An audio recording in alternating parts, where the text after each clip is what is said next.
Price Lord. இன்றைய தியானத்திற்கு புலம்பல் 3ஆம் அதிகாரம் 27-28 வசனங்களை தியானிப்போம். தன் இளம் பிராயத்தில் நுகத்தை சுமக்கிறது மனுஷனுக்கு நல்லது, அவரே அதை தன் மேல் வைத்தார் என்று அவன் தனித்திருந்து மௌனமாயிருக்க கடவன்.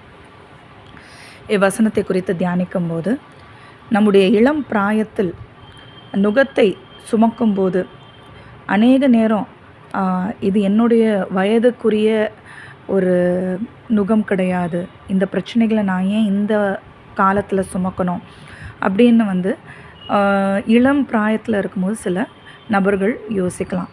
ஆனால் ஆண்டவர் இங்கே சொல்வது என்னென்றால், எந்த ஒரு மனுஷனுக்கும் நுகம்தான் அவனை உருவாக்குமே ஒழிய வேறு எதுவுமே அவனை உருவாக்காது. இந்த இடத்துல 28ஆம் வசனத்தில் அவரே அதை தன்மேல் வைத்தார் என்று அவன் தனித்திருந்து மௌனமாக இருக்க கடவன். அதாவது தேவன்தான் இதை அனுமதித்திருக்கிறார் என்று அவன் எண்ண வேண்டுமா. அப்போ தான் இதற்கு முகாந்திரமும் தேவனுடைய கரத்தில் இருக்கிறது என்று விசுவசித்து அவனால் தனித்து நடக்க முடியும்.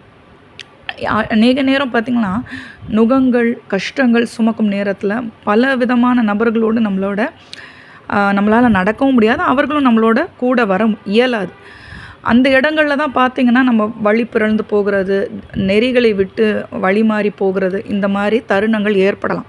ஆனால் ஆண்டவர் சொல்கிறாரு, அதை நானே வைத்தேன் என்று எண்ணி நீ தனித்திருந்து மௌனமாக இருக்க கடவாய்.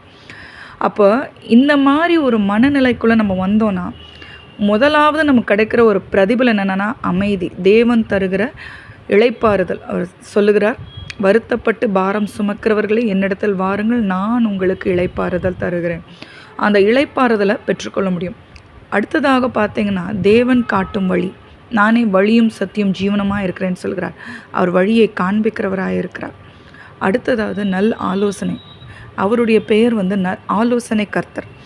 அப்போ இளம் பிராயத்தில் இருக்கும்போது நம்மளுடைய இருதயம் பலவிதமான கடினங்கள்லேருந்து தூரமாக இருக்கிற ஒரு பிராயமாக இருக்கிறது.